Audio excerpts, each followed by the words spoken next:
அஸ்ஸலாமு அலைக்கும் வரஹ்மத்துல்லாஹி தஆலா வபரகாத்துஹு. இலங்கையினுடைய மிக பிரசித்தி பெற்ற இஸ்லாமிய கலாபீடங்களில் ஒன்றான ஜாமியா நலீமியா கலாபீடம் அல்லது பல்கலைக்கழகம் என்று கூட சொல்லலாம். அந்த பல்கலைக்கழகத்தில் காணப்படக்கூடிய பள்ளிவாயில் தான் இது. இந்த பள்ளிவாயில் 50 வருட வரலாற்றை கொண்டது. ஜாமியாவுக்கு என்ன வயதோ அதுதான் இந்த பள்ளிவாயிலுக்கும் வயதாக இருக்கிறது. ஜாமியாவினுடைய ஆரம்ப காலங்களில் கட்டப்பட்ட இந்த பள்ளிவாயில் கட்டடக்கலைக்கு பேர் போன அடிப்படையில் ஒரு வித்தியாசமான குபா வடிவிலான ஒரு அமைப்பிலே இந்த பள்ளிவாயில் காணப்படுவதை பார்க்கலாம். அதைவிட விசேடம் அல்லது இந்த பள்ளிவாயிலுக்கு ஜாமியா எவ்வளோ முக்கியத்துவம் வழங்குகிறது என்பதற்கு ஒரு சான்றுதான் ஜாமியாவினுடைய லோகோ.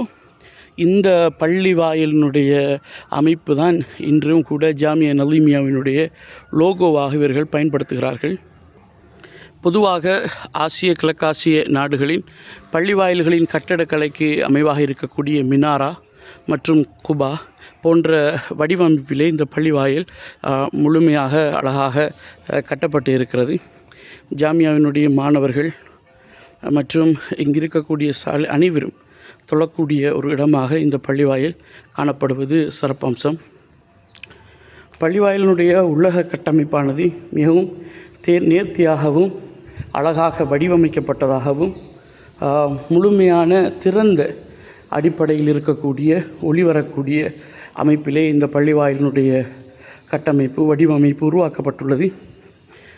இங்கே பார்த்தால் விளங்கும் பள்ளிவாயில் முழுமையாக அடைக்கப்படாமல் முழுவதுமாக ரவுண்ட் ஷேப்பிலே மேலே குபா வடிவிலே இந்த பள்ளிவாயிலினுடைய அமைப்பு உருவாக்கப்பட்டுள்ளது. வெளியிருந்து ஒளி வரக்கூடிய அமைப்பிலும் சத்தம் எதிரொலிக்கின்ற விதத்திலும் இந்த பள்ளிவாயிலுடைய விசேஷம். நாங்கள் ஒன்றை பேசினால் அந்த சத்தம் எதிரொலிக்கின்ற வீடியோவிலே அழகாக கேட்கிறதுன்னு தெரியாது. சாதாரணமாக பேசினால் எதிரொலிக்கும், ரகசியங்கள் பேச முடியாது.